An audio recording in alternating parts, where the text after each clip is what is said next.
अगर आप SS music से जुड़े रहना चाहते हैं तो इस चैनल को सब्सक्राइब करें और बेल आइकन को दबाना ना भूलें।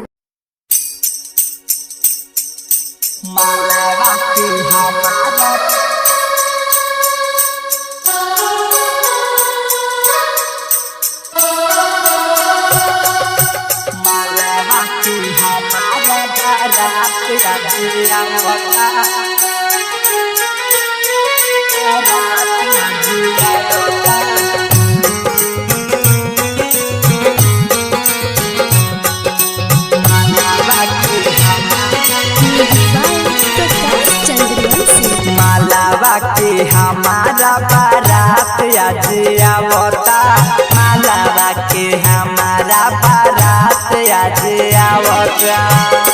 सुनो बाजी सहनाई कहले छोरी चली जाई, कुछ ना भावता भावता। मालावा के हमारा बारात आज आवता, जानवा के हमारा।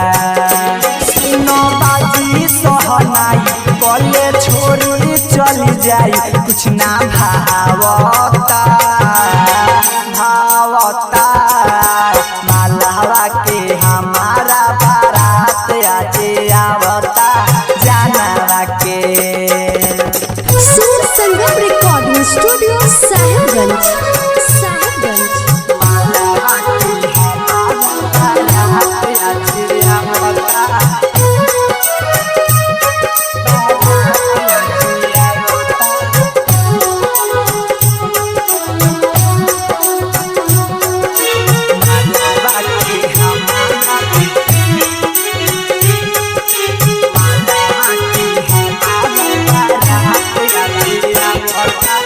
घूमे धाम से जाने के हमारा हो जाई, सुन शादी होते सवेरा ससुरा चली जाई है, कह के हमारे बाराबादी हो।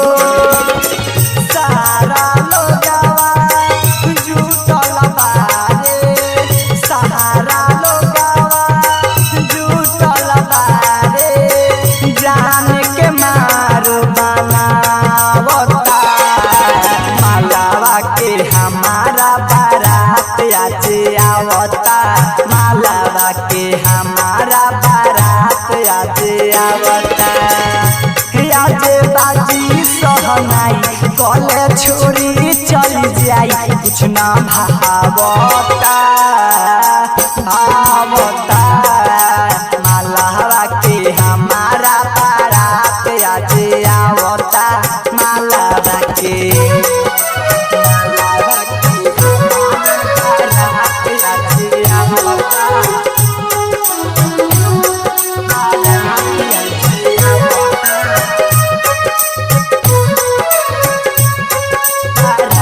आज आवता।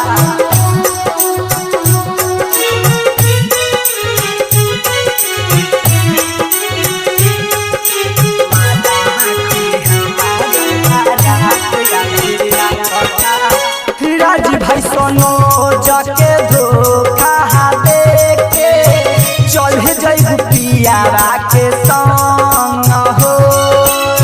छोटा कानी रहुआ हाय तो कयासी के तन्हा को न लागी मन हो।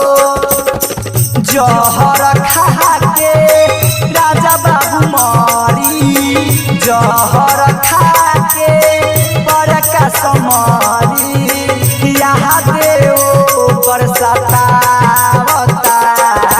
मालावा के हमारा बारात आज आवता, जानवा के हमारा। Contact number 7352676438।